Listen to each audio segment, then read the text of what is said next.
Good morning student कल हमने बाहरी लोगों की खिलाफत के बारे में पढ़ा।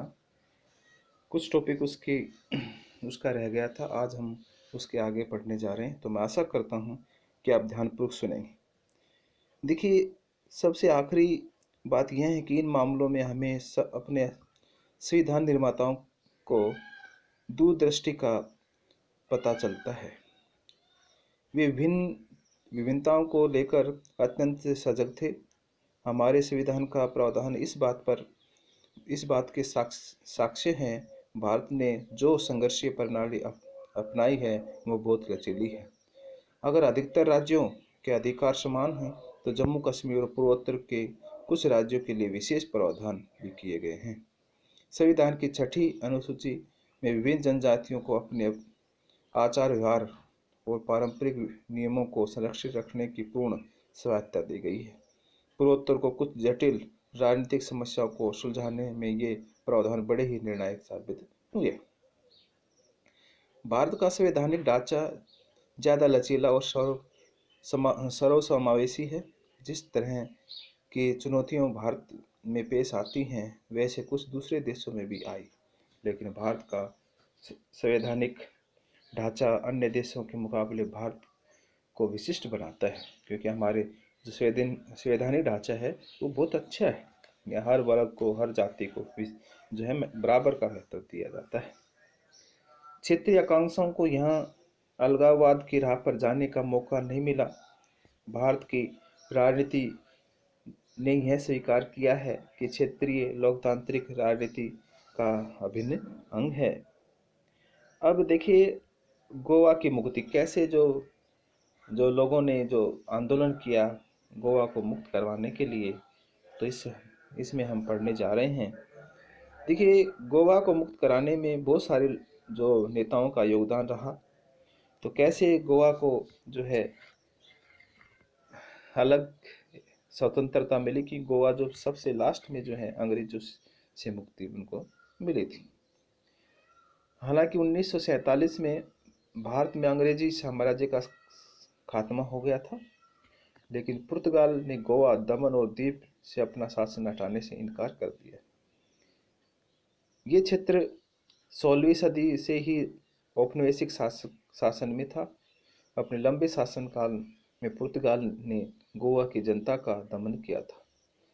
उसने यहाँ के लोगों को नागरिक अधिकारों से वंचित रखा और बलात् धर्म परिवर्तन कराया। आज़ादी के बाद भारत सरकार ने बड़े धैर्यपूर्वक पुर्तगाल को गोवा से अपना शासन हटाने पर रजामंद करने की कोशिश की। गोवा में आज़ादी के लिए एक मजबूत जन आंदोलन चला। इस आंदोलन को महाराष्ट्र के समाजवादी सत्याग्रहियों ने बल प्रदान किया। आखिरकार दिसंबर 1961 में भारत सरकार ने गोवा में अपनी सेना भेजी। 2 दिन की कार्रवाई में भारतीय सेना ने गोवा को मुक्त करा लिया। गोवा, दमन और दीव संघीय शासित प्रदेश है। जल्दी ही एक और समस्या उठ खड़ी हुई। महाराष्ट्रवादी गोमांतक पार्टी के नेतृत्व में एक तबके ने मांग रखी कि गोवा को महाराष्ट्र में मिला दिया जाए, क्योंकि यह मराठी भाषी क्षेत्र है। बहरहाल बहुत से गोवावासी गोवानी पहचान और संस्कृति की स्वतंत्र अहमियत बनाए रखना चाहते थे। कोंकणी भाषा के लिए भी इनके मन में आग्रह था। इस तबके का नेतृत्व यूनाइटेड गोवन पार्टी (यूजीपी) ने किया। 1967 के जनवरी में केंद्र सरकार ने गोवा में एक विशेष जनमत सर्वे करवाया। इसमें गोवा के लोगों से पूछा गया कि आप लोग महाराष्ट्र में शामिल होना चाहते हैं अथवा अलग रहना चाहते हैं। इस मसले पर सरकार ने जनता की इच्छा को जानने के लिए जनमत संग्रह जैसी प्रक्रिया अपनाई थी। अधिकतर लोगों ने महाराष्ट्र से अलग रहने के पक्ष में मत डाला। इस तरह गोवा संघ शासित प्रदेश बना रहा। अंततः 1987 में गोवा भारत संघ का एक राज्य बन गया। देखिए, Goa back with the Motherland, Indian flag over.